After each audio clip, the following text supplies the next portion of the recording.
What is the greatest completely legal loophole you know about? Suing telemarketers.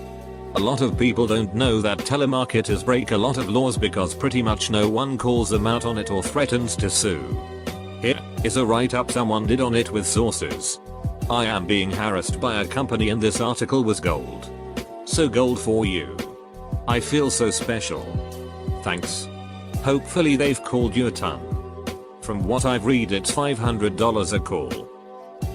I got married to my college girlfriend so that she could claim in-state residency and finish her degree at my university for like half the cost they would have charged her as an out-of-state student. I also looked like a very poor head of household on paper and received a shit ton of grant money towards my own degree. 10/10 would wed again. Can confirm. After I got married I got way more financial aid.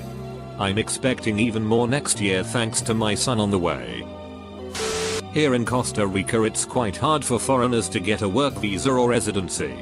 However, it's very easy to enter the country as a tourist.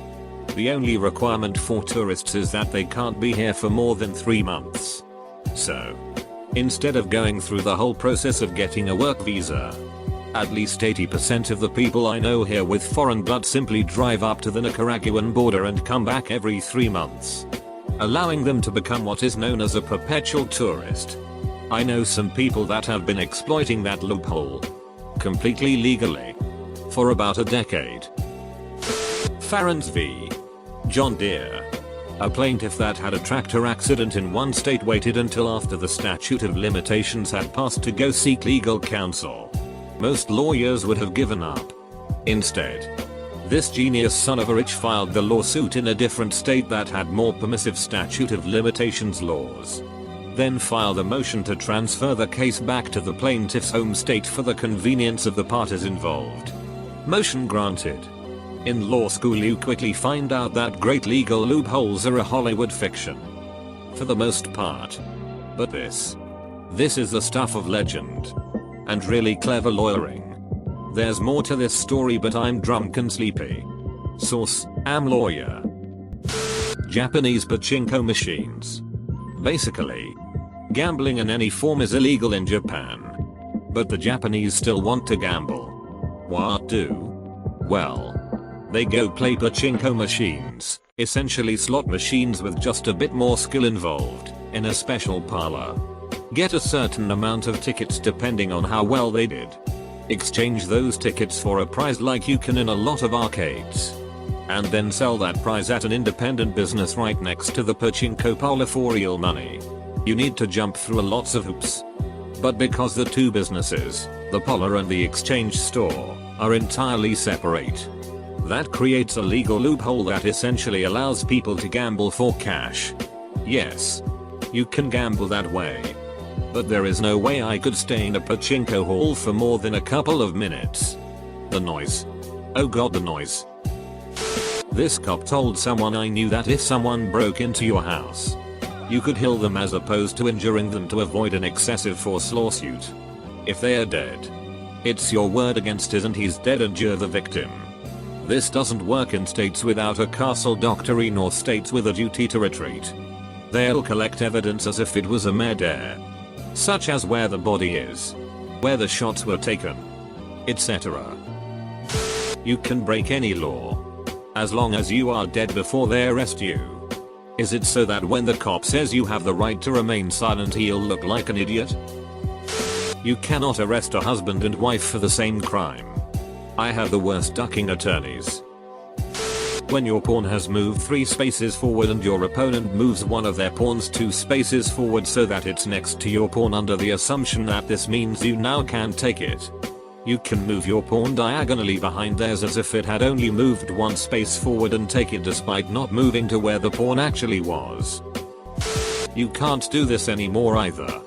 But when the US was trying to introduce the dollar coin, they were offering each coin for exactly $1. No tax. Free shipping. In an effort to get them into circulation, people were maxing out credit cards purchasing these coins for the frequent flyer miles, then turning around and depositing these coins back into their account, costing them nothing. I heard that some people got away with doing this many times. racking up millions of frequent flyer miles before they had to end the $1 with free shipping program. If you refuse to acknowledge a debt in the UK for 6 years, it becomes unenforceable and is written off. Sounds like a law that has not been revised for modern times. In the meantime, I'd like to take out a 6-year loan with a deferred payment plan, please. I lived in DC for many years. DC has a practice of refusing to issue parking tickets for Sunday churchgoers, most of whom don't even live in DC. This is an interesting cultural phenomenon unique to DC. Many black families moved to Maryland due to gentrification and other reasons but have remained loyal to their churches. So my car has been blocked in many times and the city refuses to do anything about it, effectively creating a religious free pass for parking violations. So one time I got a parking ticket and I filed an appeal saying that I was at a religious service, even though it was a Tuesday night. I wound up doing this 3 times over the years. I didn't win, but all my tickets are still pending appeal. And one of them is from 2003. Pretty sure the city doesn't want to confront the quagmire they have created by refusing to enforce laws based on religious reasons. I told my friends about this and several of them have done it as well. I used to work for a credit processor, which is the company that handles the network your credit transactions move across. Swipe your card at a merchant. It goes to the credit processor, who determines which financial institution the card belongs to and authorizes declines the charge through them. Then reports back to the merchant. Anyway, one of our clients was a major bank. One you'd know. We were investigating a recurring network issue that we couldn't really pin down. Every month, this FI's network would strain and overload. Around the same day time, once a month. We didn't have any errors logged that weren't a result of the strain. No identifiable cause. No processes running at that time. They weren't doing maintenance, which was just a formality since the issue was on our network. So I'm idly watching transactions roll across the big screen when it starts flooding with the same line. We got hit with something around 35,000 transactions all at once from the same source. Did some cross-referencing and sure enough we could see the same thing had happened every time the problem occurred. And always the same account. So we called the FI and explained it to them. They looked into it. And here's what they shared with us. They'd had a promotion going on for their bank card to award 100 bonus points every time someone used their bank card to pay their bills online. No minimum to that. No qualifier that the bill had to be paid in its entirety. So this guy wrote a script to pay $350 by 1-cent transactions. And racked up bonus points on his bank card. So if you had that incentive and wonder why it went away, you can thank that guy. And me for narsing him out, I guess. One that is no longer in use. But I heard about it a long time ago. And thought it was genius. During the 1970s, a Bulgarian human rights dissident was expelled from his home country to West Germany. He figured out his own private way to get back at Soviet communism. Once a month, he chose a dissident imprisoned in the Soviet Union and wrote him a personal letter. But before mailing it, he would take it to the post office and have it insured against it being opened or tampered with. The Soviet government, naturally, would intercept the letter, open it and photocopy the contents. But because the letter was insured, they would have to pay the insurance award. If they didn't, they would be kicked out of the International Postal Union. The IPU let the Bulgarian dissident do this to a maximum of 1 time a month, so as to not abuse the insurance system. So for years, this man would write a letter of support to an imprisoned human rights activist in the USSR. And 1 month later, he would receive a check from the USSR for a total of $400. Edit. Thank you and a shout out to UPA2SK for tracking down the original story. My recall isn't perfect and I got a few of the details wrong. According to a law professor, there's a 50 square mile area in Idaho where you can get away with rape and murder. Why the duck anyone would go there is beyond me. This is on a much smaller scale than most things presented here, but I'm proud of it. My senior year in high school in Texas, 2002 to 2003, my friends and I found out that if you have too many absences you had to make up for it during Saturday school. Well, it turns out that Saturday school is only half a day and it makes up for 3 absences. So me and 3 other friends would constantly skip school. We didn't do sports, so we had all our credits anyway well before end of the year, and then on Friday nights have a rail-on party and play Warcraft 3 or Star Wars Galaxies all night. The next morning, tired as hell, we drive to Saturday school and just kinda sit instead, doze off for about 4 hours and have our absences erased. I used to work for a non-profit school that was funded by the state. There was a regulation that the school had to disclose how much the executives were paid. But there was no regulation against outsourcing executive functions. And there was no regulation against outsourcing to a for-profit company that didn't have to disclose anything. And there was no regulation against outsourcing to a for-profit that the executives owned. Criminal barrister here. A couple of my favorites. Young man arrested on possession charge after a vehicle search.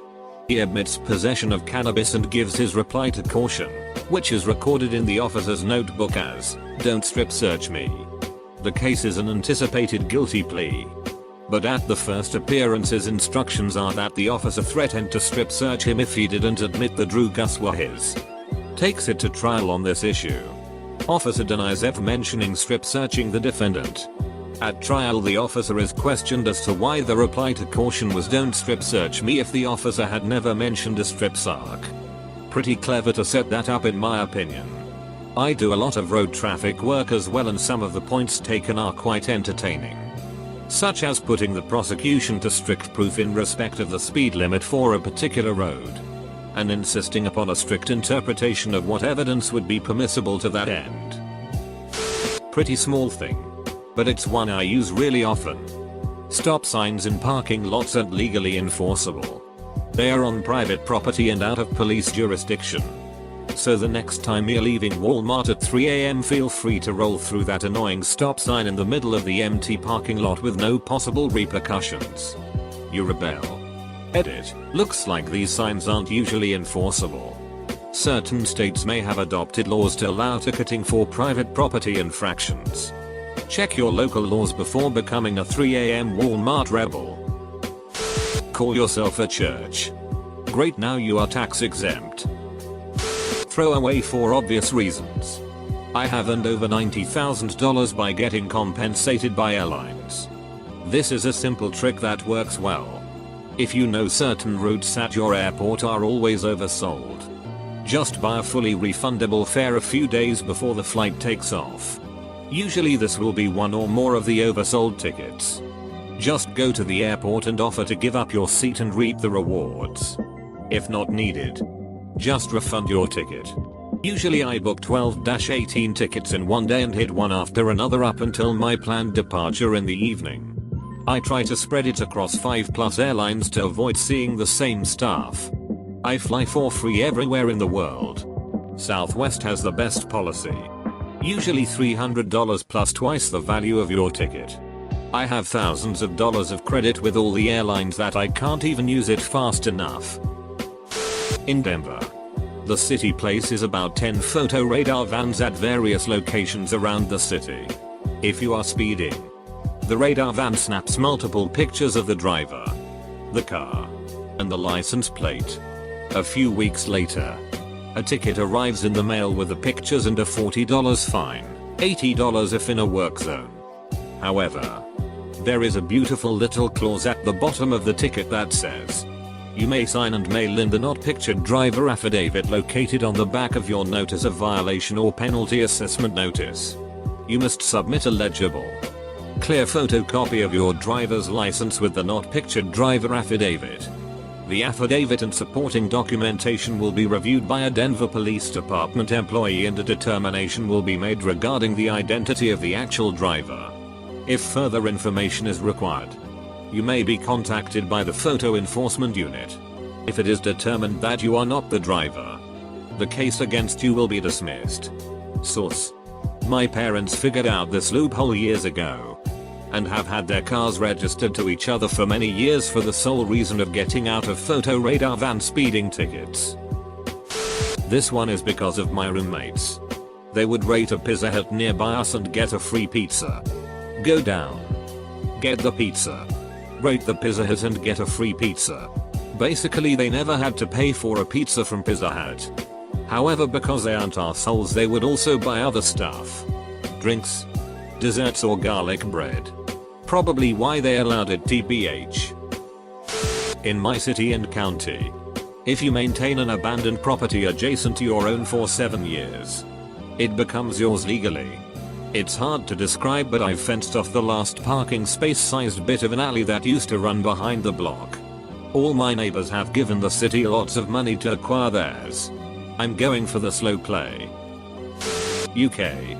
Heard that technically you don't need planning permission for stuff you build on your own land. If nobody objects within 4 years of you building it. Someone stacked hay bales ridiculously high, shielding his property from view. Then built a ducking castle behind it. Nobody could object to him building it because no one knew about it. 4 years after he finished, he took the hay down and nobody can take his castle away. They are still trying to though. I bought a historic office building that used to be a school using a residential home loan many years ago. This worked because the zoning was residential. I put very little money down, had low payments, and kept the whole transaction simple. Bought it for $400,000, sold it for $800,000, and legally used it for my office for 4 years. If anyone wants to find the actual article, I believe there was a man in Texas, assume homeless or poor, who got a nice 3-4 bedroom home for a whole $35.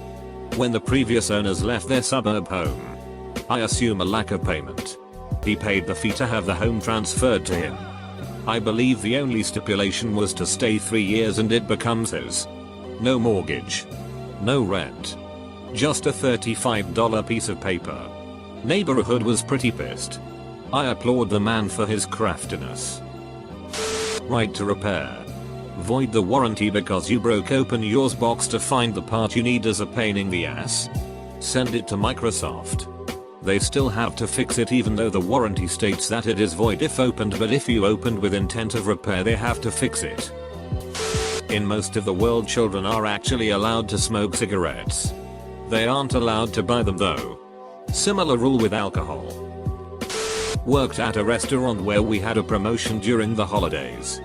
If you bought a $25 gift card, you get a $5 gift card as well as a bottle of sauce. I bought a ton of gift cards with my own money. I got the extra $5 gift cards and bottles. Sold the bottles of sauce for cheap on a local garage sale site. They retail for $8 from the restaurant. I also use the gift cards on all of my cash tables. Customer pays with cash. I use the gift cards to close out their check and use the cash to pay myself back for the gift cards. So basically, it was a free $5 for me for every $25 gift card I bought. I also won the gift card contest we had. 1. Live in Europe without a visa or legal rights to do so? Do you want to work in a highly paid European country but don't want to bother with getting a visa? Got to Svalbard in Norway. Anyone can work or live there indefinitely without a visa. So me and my roommate both have Xbox Ones and play a lot of the same games. Besides having to both pay $60 for a game, we both set the other's box as our home Xbox and continue to sign in and play on our own Xbox. So when one of us buys a game it automatically downloads on the other. Also gold is shared. Even if someone smells like they've been drinking on before the job, we're unable to officially say so, due to the fact we don't have a breathalyzer at work. When I found that out I was dumbstruck. 123 movies. Pirata Bay. Toy. etc. They don't have any pirated material on their sites. They just host the sharing of them from other websites people. They aren't really doing anything illegal. And companies' government can't touch it. Especially when they are hosted in foreign countries that don't give a shit. Not as deep, but Ordering a triple steak burger from Steak and Shake. 3.99 value menu W fries. Then ask for it on sourdough bread and add Frisco sauce. Boom. Triple Frisco burger and fries for less than a Frisco melt. If you have a lot of money, laws do not apply to you. Even if you gained the money illegally, the law does not apply to you.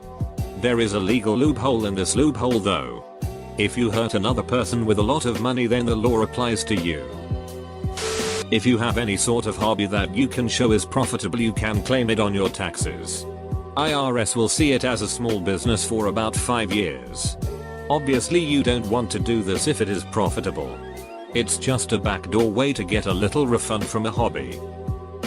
My brother told me this one works, but I haven't tried it, so not sure. If you get a speeding ticket, send a check for $1 more than the amount charged. They will send a check back for the overpayment and will not be able to report to insurance until you cash the check, as it is not considered a complete transaction. Rip up the check and avoid the insurance premium increase. I work at an outdoor market and we serve beer. We get past the laws by selling a token that the beer stand next to us happens to trade for a beer. Then they bring the tokens to us and we give them money. The federal government doesn't have to abide by the US Constitution if they say it's for your safety.